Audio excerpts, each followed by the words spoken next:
G'day guys and welcome. My name is Michael and I am the DeadAussieGamer, and welcome to First Contact, where we are going to be making first contact with a bunch of wonderful products in the RPG scene. Today we are exploring Dungeonfog with none other than the indomitable Till, who is of course here to help me fiddle, faddle and fumble my way through using this amazing piece of awesome map making software.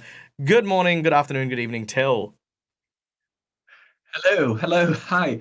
Yeah, I will do my best to lead you through Dungeonfog and Yay. the process to create your first map. Oh, that's awesome. So, for those of you who missed our first little introduction into First Contact, we have gone into making our very, very first map here. And me and Till, we've sat down and we've decided that today what we're going to try and create is we are going to be creating a kind of like a museum or a curation kind of building. Where one would store and preserve a variety of rare and interesting artifacts and reliquaries. So I will be at the helm here and being guided through this process. So Till, where would you start when it comes to map making a museum? Okay. Do you want to talk concept first, or do you want to just dive in and use the first tool? Well, walk me through your process. What would be the first step for you? I think my first step would be, again, we're talking battle maps, so this is most likely going to be an encounter map. It might not happen a battle on the map. It might be a social encounter, and you just want to visualize the area. It might be that they have to find clues or solve a riddle.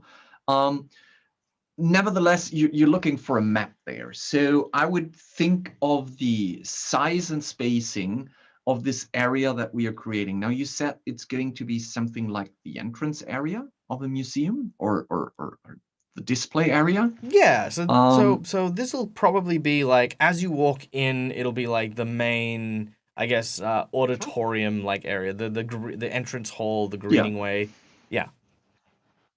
So I would most certainly start with the base layout. I would pick the room tool and start trying and testing until I find the right shape for a room where I say, okay, this is believable. This is within the architecture. I might research a little bit and look for blueprints that resemble real museums. But if we just start right away, on your toolbar, the second menu item from the top is the rooms tool. And with that, you can just start creating your first room, and we can just play around a little bit with the layout. Okay, so that would be the second one on the right, would you say? It's on the right side from the top, the second one, so beneath the select. Currently active is the selection tool, and directly below that is your room tool. Okay, so that's this one. There you go. So with that one, you're creating your rooms. You can already see there in the settings for your room tool that you have a wall and a floor texture that you can pick. So you can say, okay, I want the floor to be whatever it is. If you click on that, you will get more options. And you could go in and say, okay, the floor should be stone or rock or wood. That's completely up to you. There's a big library of textures that you can pick from. I think the worked stone might be interesting for you, exactly. And there you just browse and pick. We can always change it later. Like it's not set in stone per se. Oh, he's trying to outwit me. This is very witty. Yeah, okay. All right. I like, you know what? Let's go with crude stone tiles. I like crude stone tiles. There you go. All right. So you're picking that currently for your floor, and then pick a wall texture.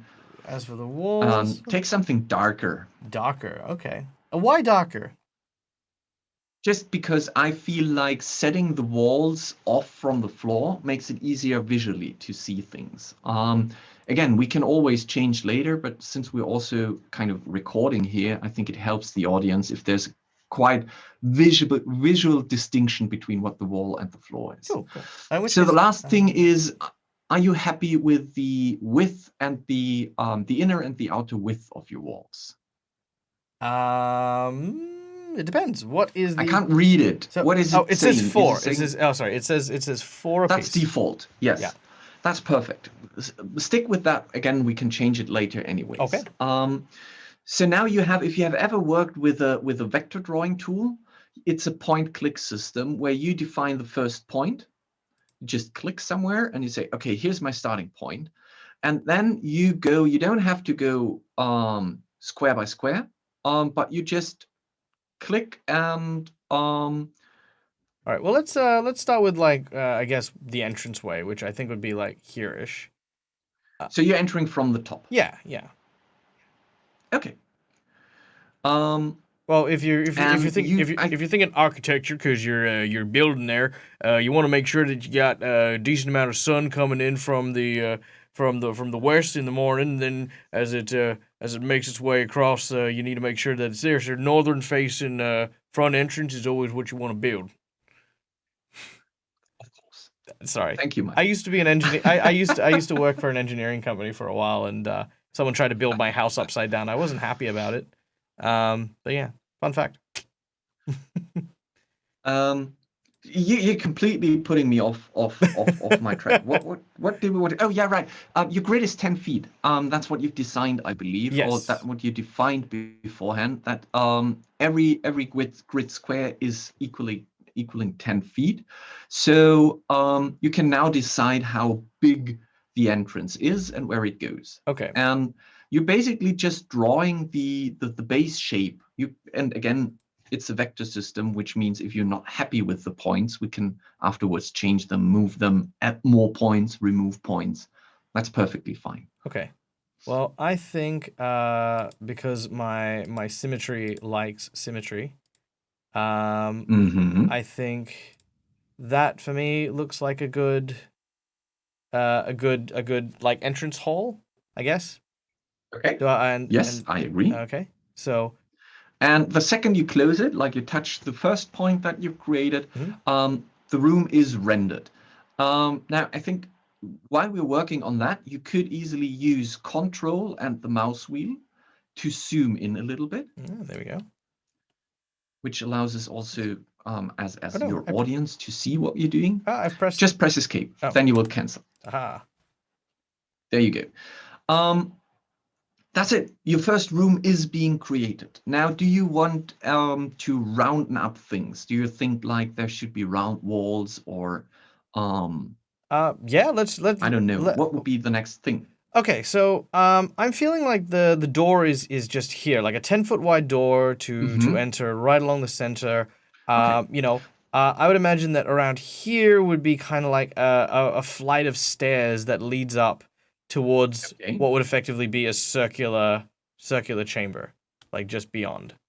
Yes. Okay, so let's put the door there. Okay. If you look at your toolbar, there is a little icon beneath the monster head, which is the doors and windows tool. Okay. Exactly. And there you can pick from a different variety of doors and windows. And you could say, okay, I would like to have this or that door. Ooh. And there are double doors and single doors. Okay, so let's go with a oh, actually, you know what? I was thinking about it, a single door, but the idea of a double door sounds really nice. So let's go with an arched double door, shall we? Yes. So there you go. You've already placed it, but you've misplaced it a little bit off grid. So you can now go back to the selection, pick up the door, and move it where you would like it to be. Okay. Oh. The reason why it can't move in the center place is because you've placed some dots there, so you have room points there, and the door is conflicting with the room points. So just select the room. Okay. Now select one of the points. And oops, I think you've already selected. Nope. Okay. Yep. Yeah, select that point. On your selection toolbar, you have a little bucket. With that, you can remove the wall point. Okay. Okay, there you go. It's already selected the next one, so remove that wall point too. Okay. It's already selected, so you just there you go. And ta-da!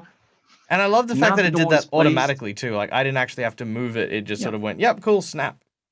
Ah. Yeah, it was trying to get to the point where you placed it, but again, doors and wall points are in conflict.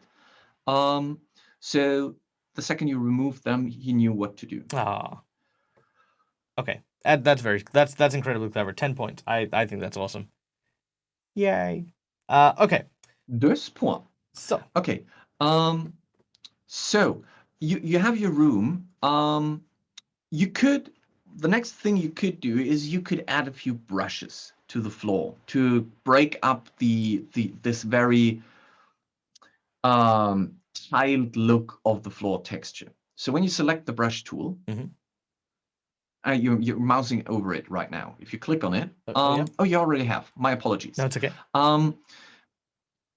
You have a few settings there. You could decide, do you want a circular brush or do you want a square brush? I think sticking with the circular brush is quite fine. The brush texture, if you use the pipette, the small picker, you can pick up the texture from the floor. So just select it. There you go, and pick it up. Okay. Now you have it. This is now the exact same texture as the floor. So if you would brush on top of that, you wouldn't see anything because you're basically painting the same texture on top of the existing texture. Right. But if I were to brush over here, it would be... It would be a brush. You do it. Ah, there you go. That was one click, and now you have a freehand tool, so you can draw as you like. Just brush, keep brushing like a madman. Ooh. There you go. Ooh. Ah, okay. That's really cool. I like how it's got the faded edges as well. Yeah, and you can adjust that. This is the softness and the opacity slider right beneath the texture preview. Exactly. So there you can make it more visible, and you can...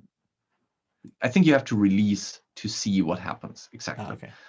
So you can roughen and soften the edges. Yeah. And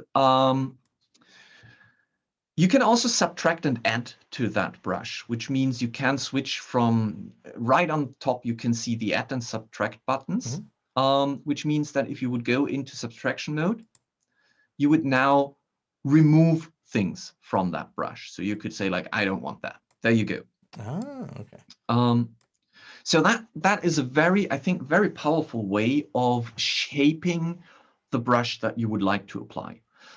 If you go to let's stick with that brush. Click on Finish Shape or Finish Brush. I think at the bottom is a button. And go to your selection tool. Select it.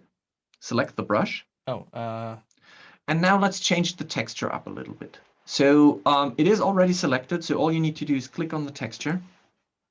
Okay. And at the bottom, I'm in the way right now. I'm currently in the way. At the bottom, if you scroll down, not in the texture slider, but at the beneath. No, it was fine. Open that back up. I think on screen you're not going to see it. Right at the bottom. Right. Bottom. Hold on. I see. Hold on. Let me.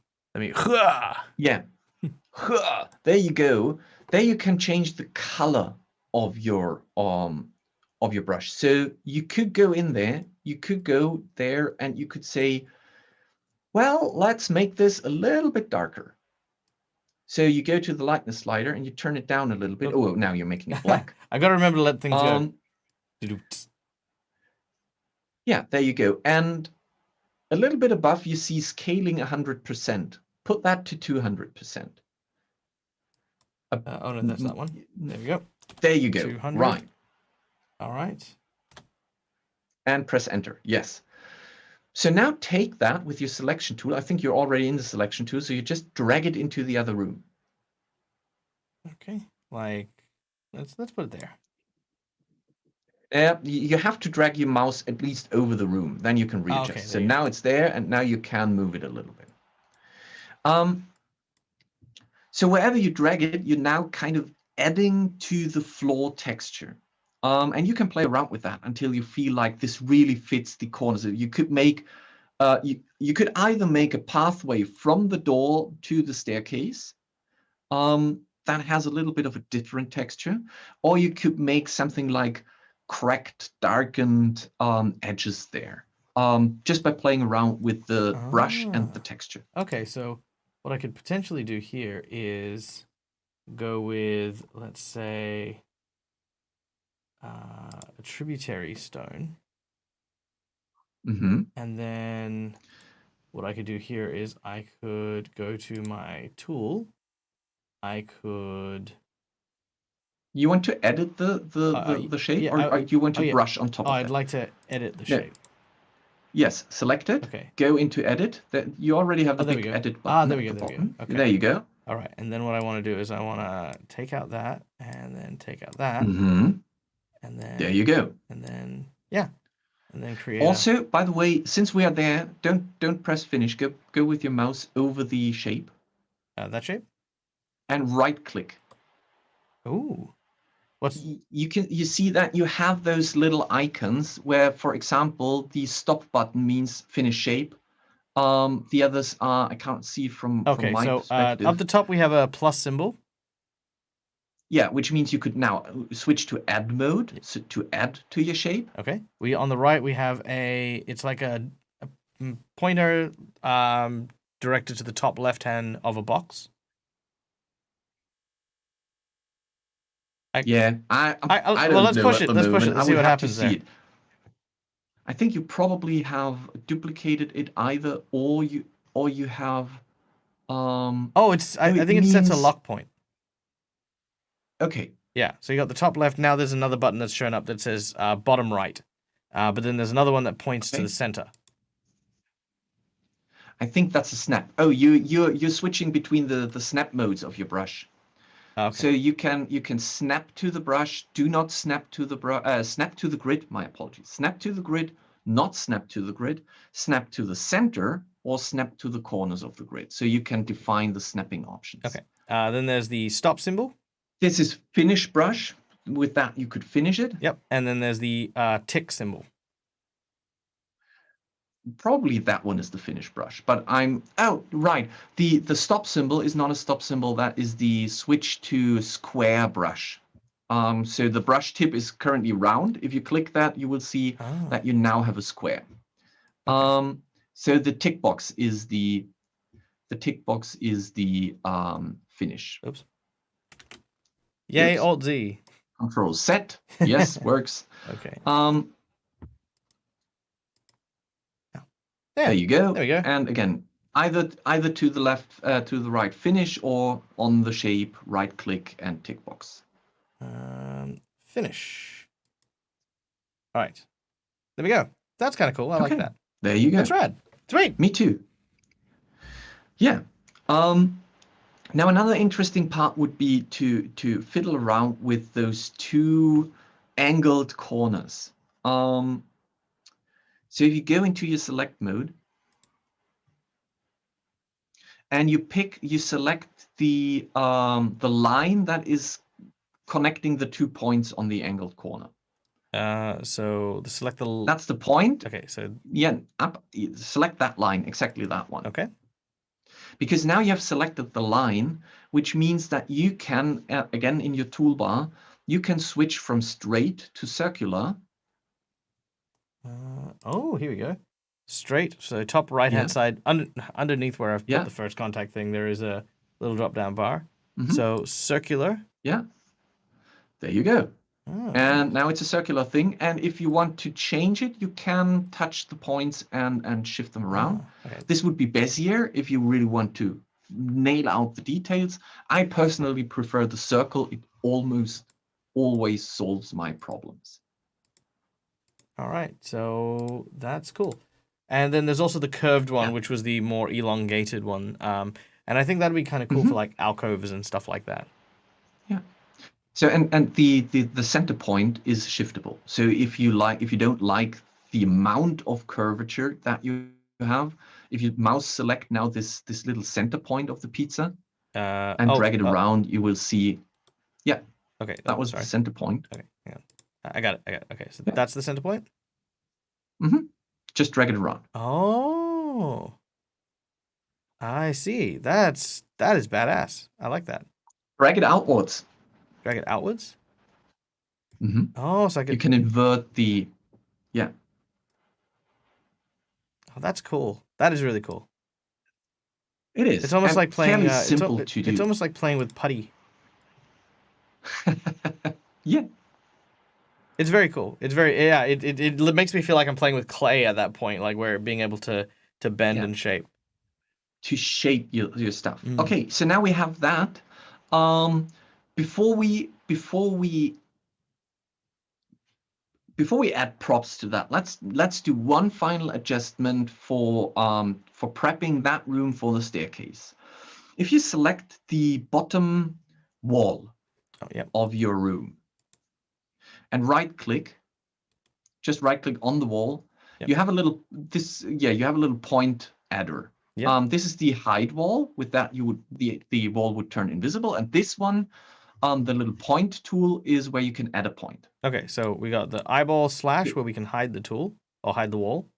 Yeah, the wall. Now the wall is still there but invisible. Yep, and then we have the add a point one, which because we removed a point earlier on, so this is I presume how we add.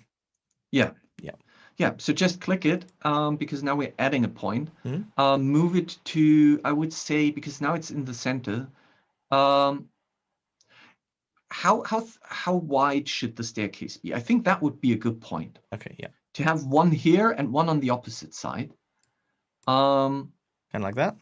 And now, now add 2 more points in the center.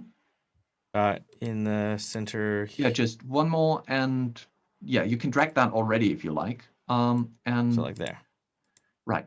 And now drag them outwards, each of those inner points. Drag them outwards to create a little alcove where we're going to put the stairs.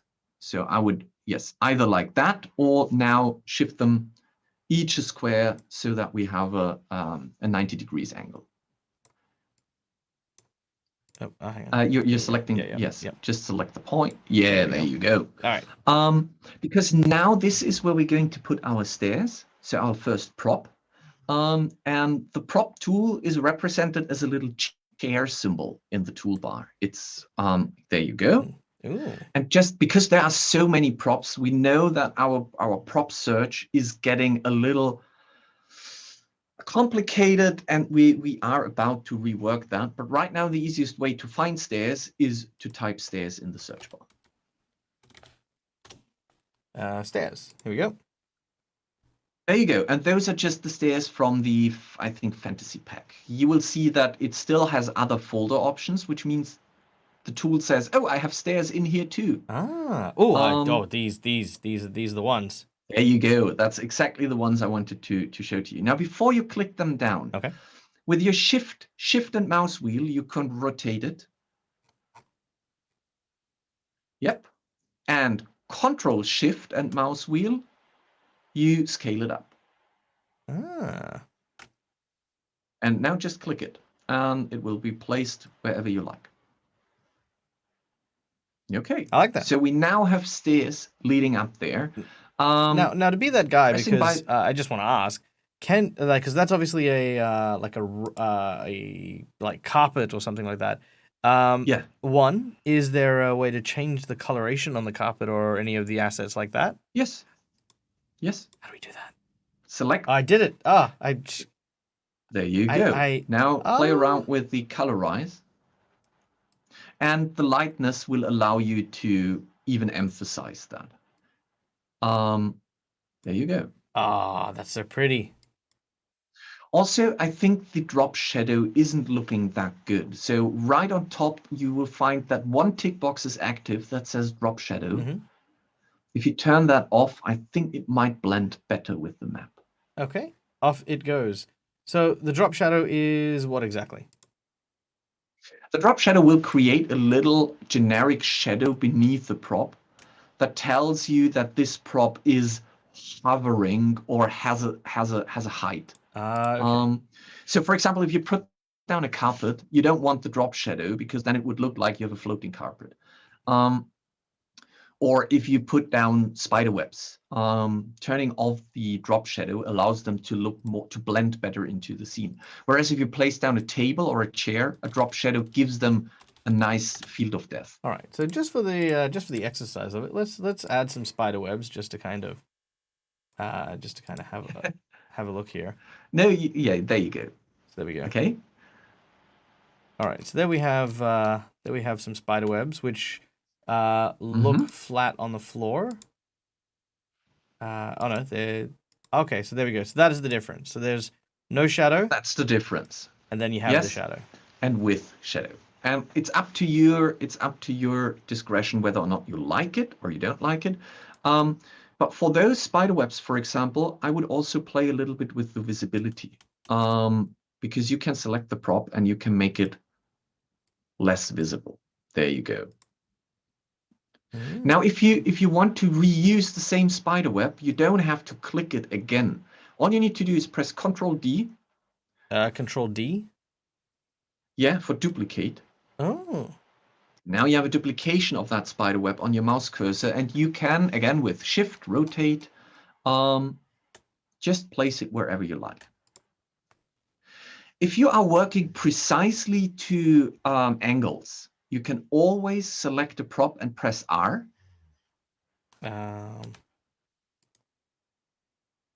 So once so let's duplicate another one. Why not? Okay, and then Place it somewhere. Let's place it there. Yep. Exactly. And press the R key for rotation. Just R. Yep. On your keyboard. You should be seeing. Is there anything happening? No. No. Maybe I need to. That's interesting. Let me try that again. So there, R. Oh yeah, no, there you go. Yeah. Now you can enter. You would want to rotate that by, I don't know, what is 180. it? 90 degrees? Yes, 180. There you go. You're the expert. And you can always, there are buttons if you look there, above your drop shadow, there's also mirror options. So if you want to mirror a prop. Yep. So you have a lot of stuff that you can do with those props to build your scene. Okay, and okay, sweet. Sweet.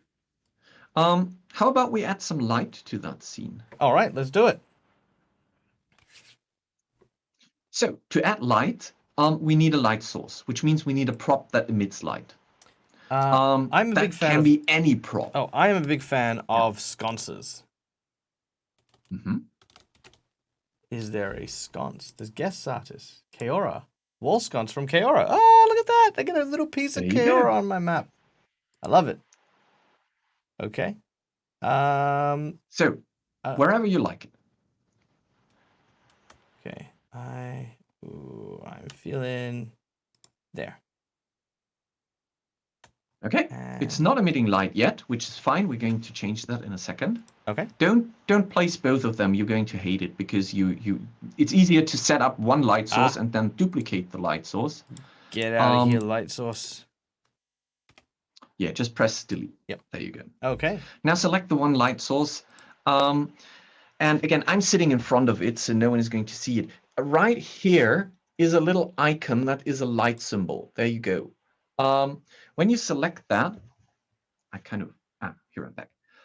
You can now activate the light source. You can say, yes, I'm a light source. And this is the button. This is the cast shadow, and the one beneath it says light source, activate. Oh, geez. There you go. All right.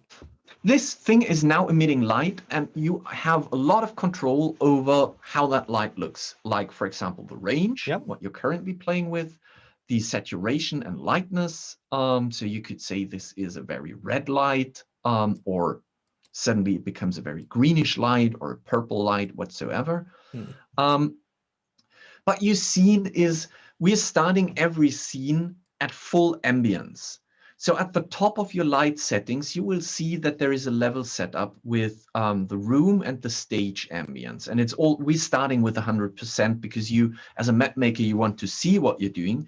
But I would reduce the room ambience to something like 60, probably. All right. And press enter, otherwise it's not confirmed. Okay. There you go.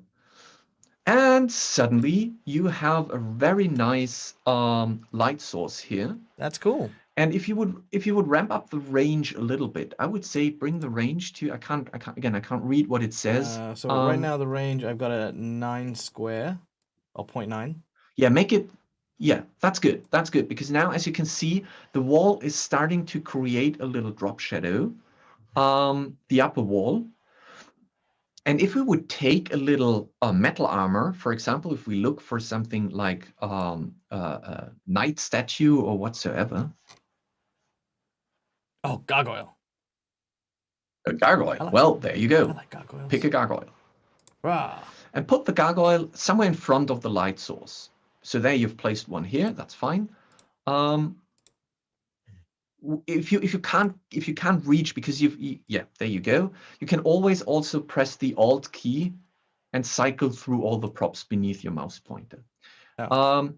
Place it that it's still touching the light source, because I want to show you the dynamic shadows. Okay, so let me. I've forgotten how to rotate these. Shift mouse wheel. Shift is taking me sideways.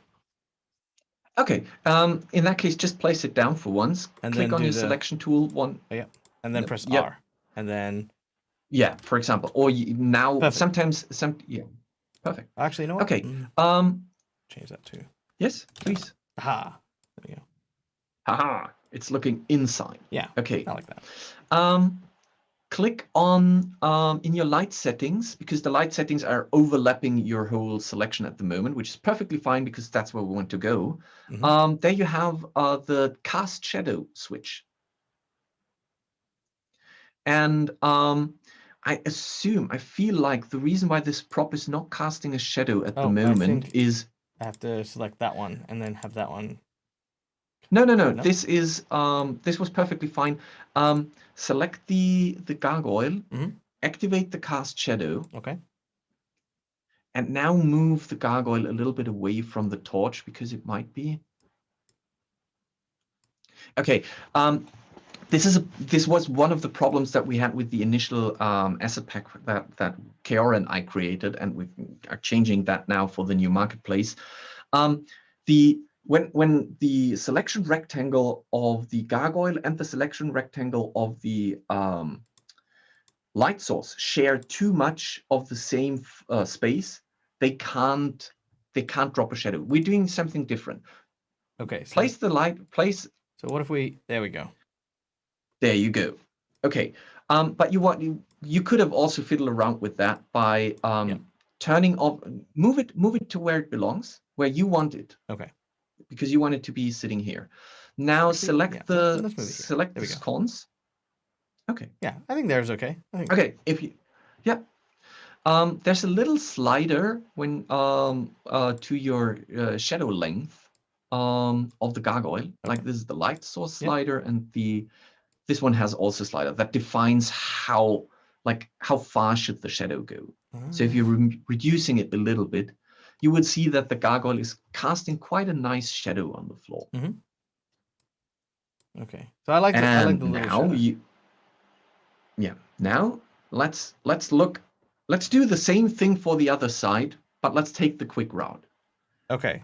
Which if I remember your lessons correctly, I would select that and I would press Control D to duplicate. I would then hold down Shift to rotate and place this along that wall. And then I would select that and once again duplicate and shift that to the opposite side and bam! Quite nice. There was a faster way too. Oh no, come on. And that I was so happy with that. I was so impressed with myself, Tim. No, you're amazing, Michael. You're amazing. You're listening to my lessons. Perfect. Wish my daughter would do that. I wanted to say you could have also used the layers menu to group the torch and the gargoyle and just duplicate the group, because then you wouldn't have it's easy for 2 props. It's really easy if you want to do that with 2 props. But picture that you have a forest with 30 trees and you would have to duplicate each single tree. that would have been a pain. So there is a way to create a layer group Okay. and duplicate Okay, that. well let's do that. Let's create a layer group for, like, because I love these gargoyles. I think they should appear a couple of Yep. times throughout this thing. So how do we create a layer group? Okay, so again, let me wait, wrong direction. Let me shift a little bit. You can collapse your lighting. We don't need the lighting at the moment, so deactivate your light tool. Okay, so these are like yeah, okay, cool. Yep. Yeah, and then you have exactly, you're mousing over it already. You have our layers, this one, and this will open your selection. So this shows everything available, and as you can see, you are already in your room. So hovering over the our layers, sorry, my camera is not taking me. Our layers are based on room groups. So if you select the stage, you would see that there is probably nothing but emptiness on the stage. But if you select the room, you will get everything inside that room, and you can select stuff. In the upper right corner of your room, once you select that, no, not in the upper right corner of your room. I meant, sorry, apologies. I meant of the layer list. In the upper right corner, you will see a little folder icon. Levels. No. Oh, select your room and select content. You need to click on the content because you want yep. you want to see the content list. Yep. And now there should be a little folder icon beneath the N of first contact. Hold on. When you click on that, there we go. Okay, this thing here. There you go. Tiny little. Exactly. When you click on that, you will create a group. Okay. And you can name it. I would highly recommend to name it. Otherwise, you have no idea what that was. Let's call gargoyles. Are cool. There we go. There you go. Press enter to confirm that. And now, using these the little symbols there, you can drag the things into your folder, which means you want to drag the gargoyle and you want to make sure that you pick the right one. Otherwise, you have a scones from the left side and a gargoyle from the right side. I put both gargoyles in here. Okay, so now you have both gargoyles in there. Now press D. Press D. This is your group. Oh, okay. Whenever you select this group now, you have both of them. I have both of them. And you can place them. Okay. And once you've clicked them down, yep, you can use the mirror. And I think you want to. Oh, you should have selected the group, but that's fine. No, press escape. We'll do it the right way. We'll do it the right way. So content. Well, select the group. There we go. Yes. Press the mirror. There are two mirror options. Flip. Sorry, it's called flip. Flip horizontal, flip vertical. Oh, well, that's not it. Clearly. There we go. Flip vertical. There you go. Now you flip them vertically. So there you go. That's an easy way to utilize groups. There's another important thing. When you look at the button, it says prop template. This one will create a template of your selection, of your prop group, that stays available through all other maps that you create. It's kind of, you're creating your own little prop with that. And it will be there forever. I use that to combine a tree trunk with mushrooms and a little moss and a little fern.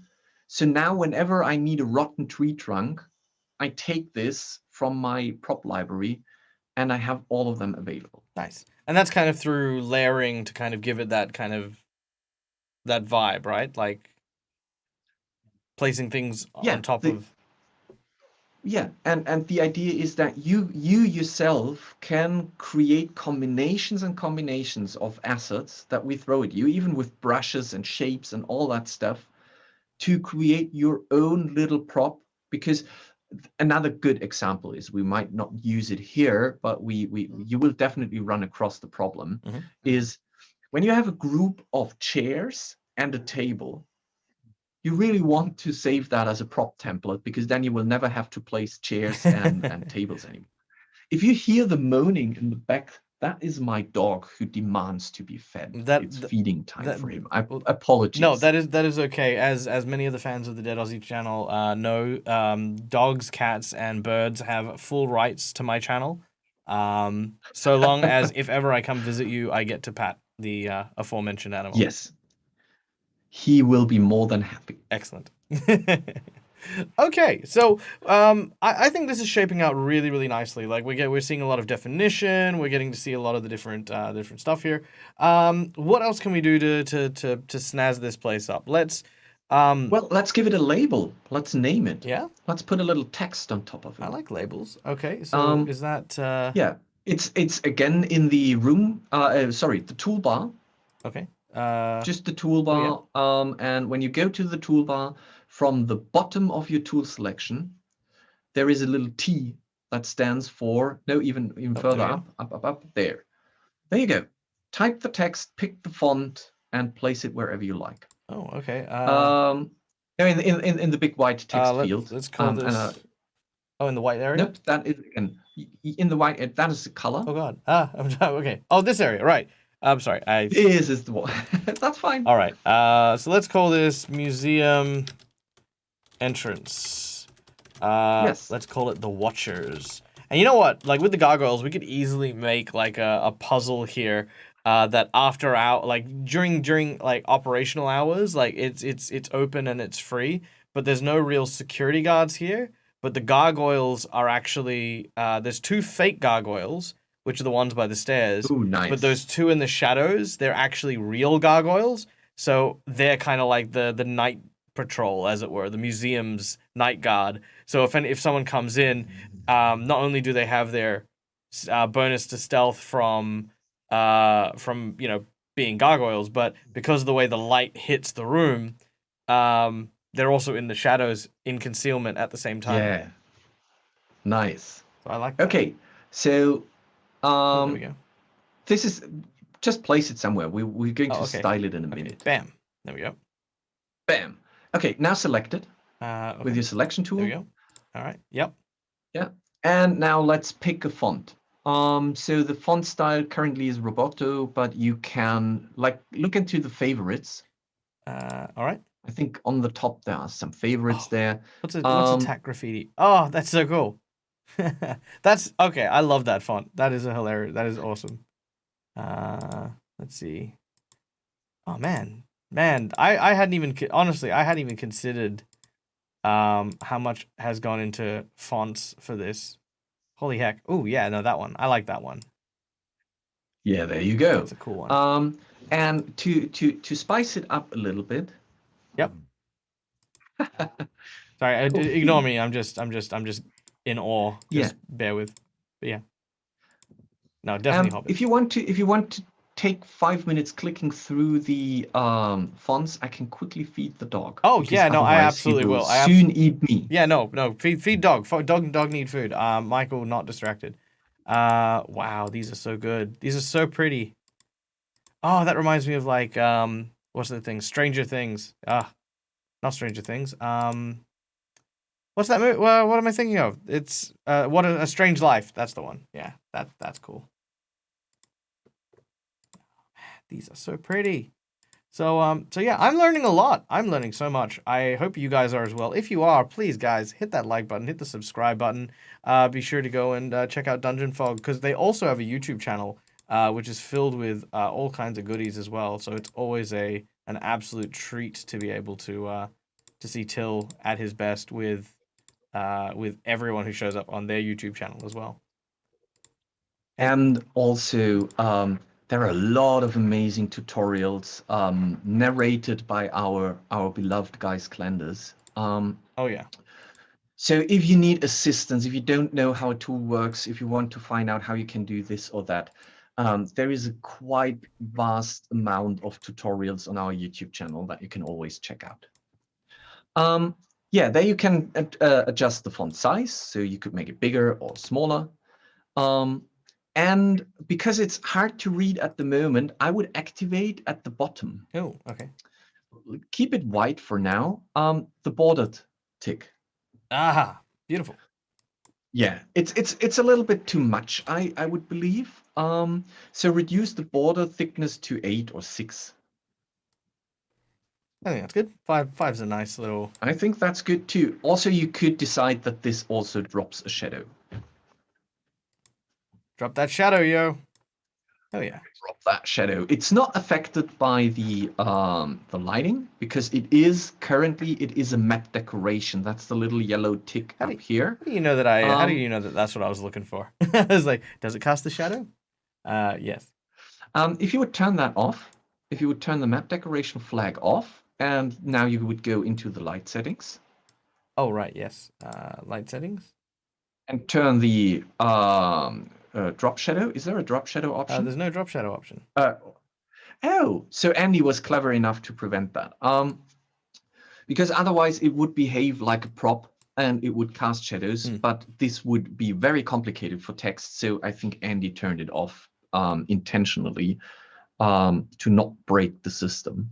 Excellent. So text can't be affected by light sources other than being affected by the light effects. So as you can see, now the light is overlaying the font. Yep. So you can see like the closer it is to the light source, you can see some of the letters are brighter than the ones in the center. So that's cool. I mean, it's a small detail, but you know what? Color me just absolutely impressed. Like that is actually something that someone somewhere has taken the time to sit there and make an active feature in this. You know, like that's something I appreciate. I couldn't even fathom stuff like that. Like I would just blank on all that. So no, this is cool. This is cool. All right. So we've named our entrance. Yes, we've named our entrance. Now, do we want to create the next room? Let's create one final room. I think we'll see how much of this stuff has sunk in, and we'll create like a what I'm imagining is that when you come into the museum, you see the gargoyle corridor here. I'm imagining like maybe like a magic spell that does like what do you call it, like illusion magic that sort of goes, welcome to the Museum of Natural History. Your journey begins here. Blah blah blah blah blah blah blah blah. I also apologize if I look really stressed out. There is a spider crawling down from the ceiling behind my monitor on a very thin web. So if I suddenly dive or duck out of screen, it was nice hanging out with you. Don't send help. The help will die as well. Okay. Anyway. Okay. Just to understand what we're talking, what size is that spider? Oh, it's super tiny. It's like a baby spider. Okay. It's just crawling. Okay. It's just crawling up. I mean, you're down. Australian. Super tiny would still mean probably cat-sized. It's super tiny. Might be poisonous because it could be a whitetail, which is never good. But it's fine as long as I can see it. It's not on me. So that's fine. All right. Spider dramas aside. Okay. So to begin with, and I'm going to try and do this myself. Feel free to just sort of loudly cough when I do stuff wrong. Okay. So climbing up the stairs and the like, we then go to the next floor. I want to kind of keep the same base flooring as I had before with a darker wall because the darker wall allows you to see it more prominently. And I'm going to start by using the connecting dots in order to create the layout of this room. Because I'd like a circular room, which actually goes out a little bit wider, I will have a wide arc here, which then leads to what I'm hoping to be let's go with a wide corridor. I think this is a prestigious museum with a rather large entrance. We focus on that, which goes here. This then goes that, because that'll be like a corridor to the south. We then go there. We do that. There'll be a doorway here, so an actual door will go to the east and the west. No. What happened? No. That's fine. Your southern corridor is too small. Yes. So yes. So all you need to do is go into your selection. And then what I can do is I can move the click points from there to there, there to there, there to there. No, I did that wrong again. I'm close. So that's fine. You're close. Okay. So the select one point, this one, move it out there, perfect. Okay. Next one the lower one needs to go out one to the right, there you go. Yep. This one needs to go down one to the right too. Yep. Exactly, now this one needs to go all the way two steps out.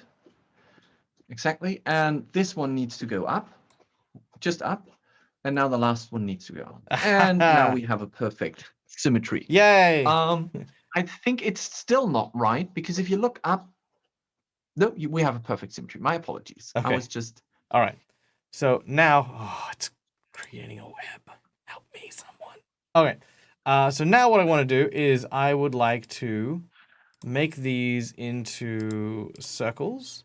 And just a standard circle will suffice for the time being. So all of these areas here are now encircled. I then require a door, which I will go to my door section here. And you know what? Just because I want to see it, I'm going to choose the Dragon Gate. And I'm going to put the Dragon Gate. Well, I want the Dragon Gate to be a little bit bigger. You can't scale doors and windows at the moment in Dungeonfog. This is a feature that is coming in fall, but right now they have a fixed size. Very well. In which case I will not do that. But I will then add a big archway here. And a big archway here. And just to help my sanity later on, so I know where I'm doing, there's going to be the corridor this way, which I can then make that wall invisible, so that I know that there is a... Oh, look at you. So that I know Professional. That's there you go. There you go. Yeah, look at that. I am learning. Now, because I want to make the center of this area kind of dynamic, what I now want to do is I'm going to go to my draw brush tool. I'm going to select a different texture. Let's go with the ancient cobblestone, because why not? Okay. And let's add a circular vibe to it. And then what we are going to do is we are going to, let's see. Yes. We are going to brush the center here somewhat carefully. And add a... I think I'm not locking to that. There we go. Is there a free movement option? Yes, I think it must be that one. Probably... there we go. I got it. Yeah, there you go. Okay. And then add that little depth around there. All right. And then I have... Amazing. What you could also do, because we have never done that before. Go to, there is a little, above of the text tool, there is a little shapes icon with a square, rectangular, and circle. With that, you can draw shapes, and shapes have some quite interesting settings to them. So stay with the freehand and the circular. That's perfectly fine. Stick with those two. Probably pick the texture from the brush that you've just created. So in terms of go to the picker again. Yes, there you go. Pick it up. Now you have that. And now I would activate the snap to grid, which means you can do this by right-clicking, or you could do this by activating the snap to grid toggle in your toolbar, whatever you prefer. Well, let's do that just so that I know what we're doing.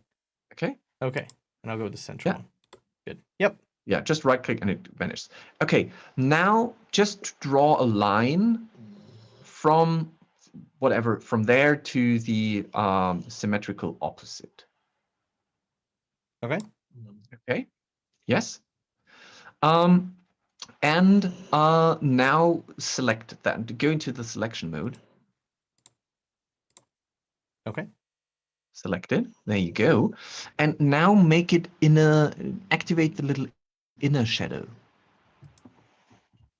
Oh, okay. So now you have Like an now you have something that looks like it's indented into the floor. That's cool. That is awesome. Okay, can I show you another trick because I like that a lot. Tricks are good, Select yeah. the shape. Select the shape. Yep. Just select it. Yeah, no. I Oh, mean yeah. through Sorry. the selection tool. Yep. Now using Control Shift mouse wheel, make it a little bit bigger. Let's do 2 more steps. There, stop. Oh, there. Perfect. There, yep. Now press duplicate. Okay. Make it a little bit smaller, but right on top of that, but just just smaller, even a bit more, and place it down. And now deselect and look at what you have done.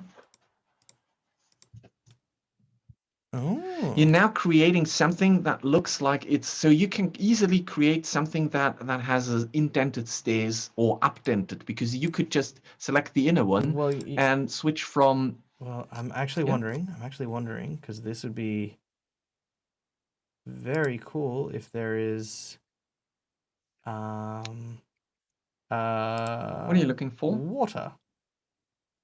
Yes, there Right is. there. It is right there. Haha.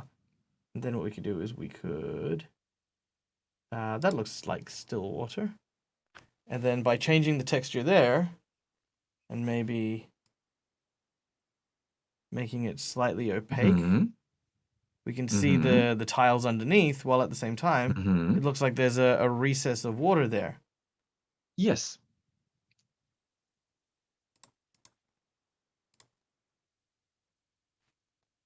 Perfect. That's cool. Look at that. That's rad. And it's a super easy trick to create kind of elevations on your map.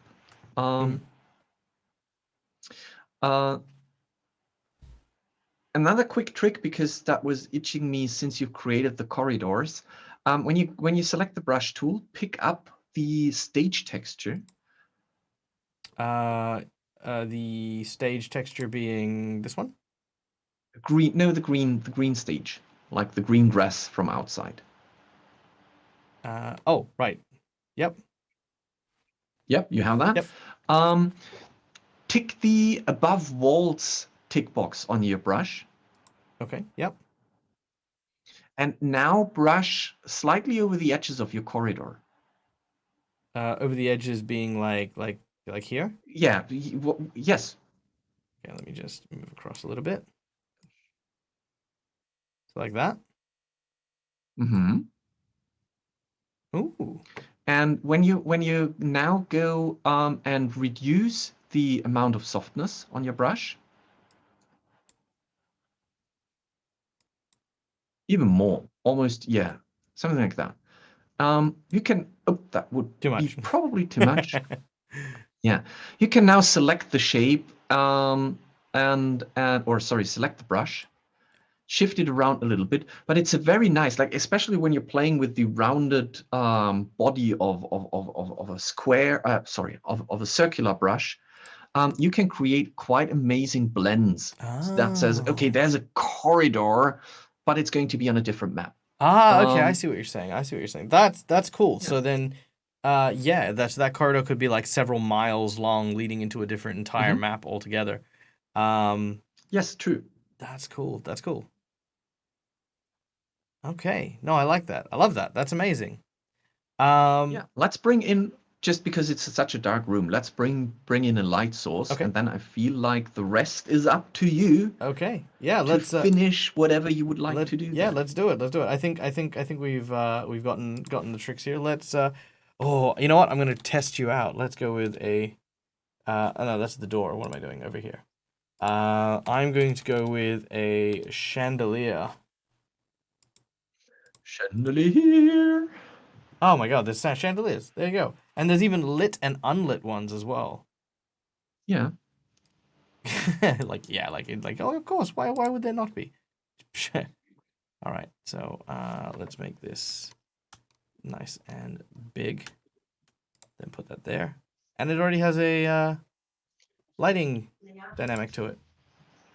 Yes, it already has, because it is a lit one, which means I would say 90% of the props that have a light source like that are from their nature emitting light, we have also activated the light settings for them.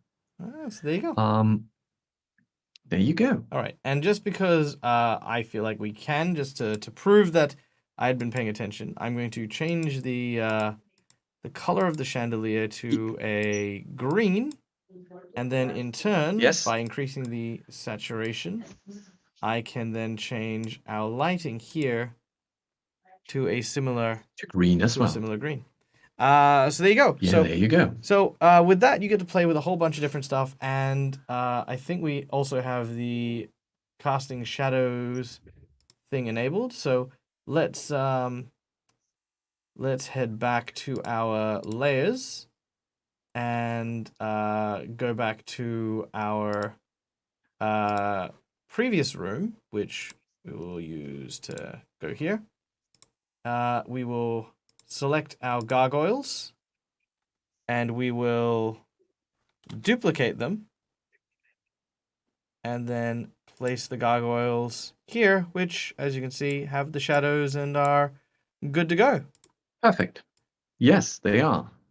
So there we go. All the lessons have been absorbed and placed, at least to get started. Amazing. So there you go. All right. So guys, thank you so much for watching. Wait. Sorry, Michael. No, go. Most importantly, Control S for saving.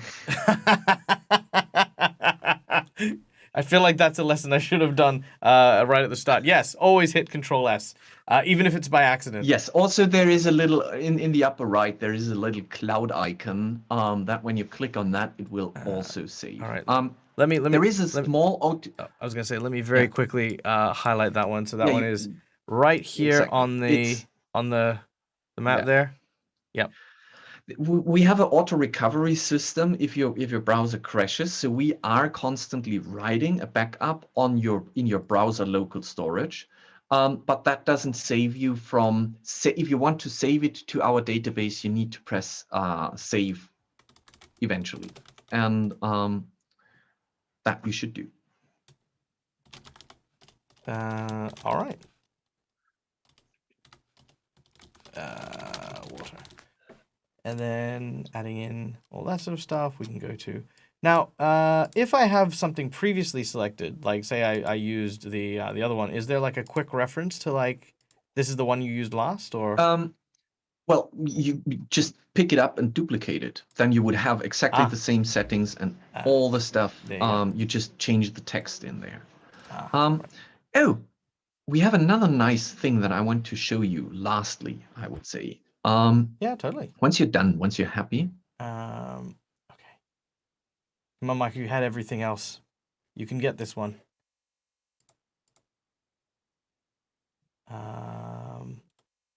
No.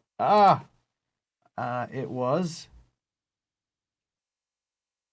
How do I outline If you tell me what you want to do. How do I outline the border? You want to add the border. I don't want to add the border. Oh, there we go. Bordered. Aha. Done. Good. Yes. Yes. Perfect.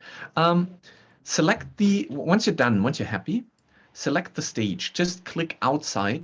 Yep. So that you have the stage active. And now look at the map color options. If you enable them, or it's right, my head is touching it. So it is here. Yep. If you activate that, you can pick from color filters that you would like to apply to that map. Oh. And again, I think there are some favorites there. Favorites. Let's see. I've got. Are there not? No, I've got base ones. I've got color blindness. Well, then select base. Which one? Base, for example. Okay. Yep. Let's go with cold. Cold L, which I imagine is light. Yeah. Okay, and that gives it like all that kind of like frosty little hue there. Yeah, you can play around with that. There are night modes, and there are black and white versions, and there are different color saturations that you can use. The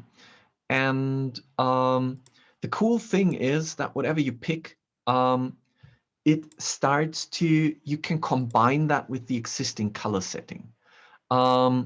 So there is, again, right over my head, there is the slider called blending, and that kind of mixes with the existing map. So you have a lot of variety to play around with, adding final filters to your map. That's really cool. Yeah, it is. I think this is a perfect thing for the end when you're happy with the map. Adding the final touch by adding some color filters to that is quite fun. Oh yeah, you know. Oh, you're getting So, in the experimental ones, right? Yeah. So, ladies and gentlemen, if you are, of course, one of those individuals who are very big on Instagram, I mean, just saying, this is like filter heaven. It is. It's absolute filter heaven. It might be, maybe we could call it filter overload.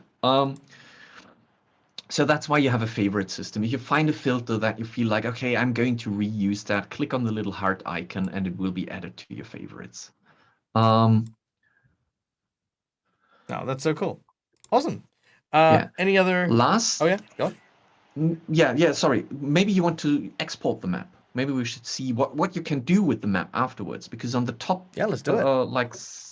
Top left, is the export button. Okay. Yep. So and when you click on that, let me just. There we go. Sorry. Export. Yeah, it's fine. Hit the export button. Yep. There we go. Yeah. So what you can do here is you can create several types of images. Like right now you have selected the PNG, but if you click on the little PNG icon, you will see that you can create a huge variety of things, like for example, JPEG or WebP or PDF. So you could save the map to a PDF. The bottom is the universal Vtt exporter, which means you can write that into a file that Foundry VTT and Fantasy Grounds Unity at the moment can read.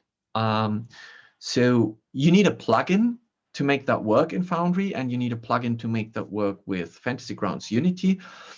But those plugins support the universal VTT file, and we have tutorials for that on our website. So let's go for a PNG now. All right. And last thing here, before you click on the export button, if you want to print that map, it is currently, you can read that it is at 70 dpi. If you ramp up the scale to 200%, press enter. I always forget to press enter. There we go. Apply. Yeah, and apply. There you go. This is now at 140 dpi. And since we are using high resolution assets and textures, it will be crystal sharp when you export it. It will be an amazing sharp picture at 140 dpi, which means that if you run it through a printer, you will have no image quality loss. That is incredible. If you're not printing it, stick at 70 dpi because that's screen resolution. But if you want to print it, ramp it up a little bit. Okay. And if you show the map decorations, then of course you'll see the texts such as that we've put there. Yes, exactly. And if you don't have it, then of course they'll disappear. GM information. Now we didn't go into this, but there is a GM note button up the top there, so you can make annotations if you are just printing it for yourself as a GM. And you want to know what these are. So I mean, most commonly you'll print a version with it and print a version without it. So. Also, the GM notes section is old.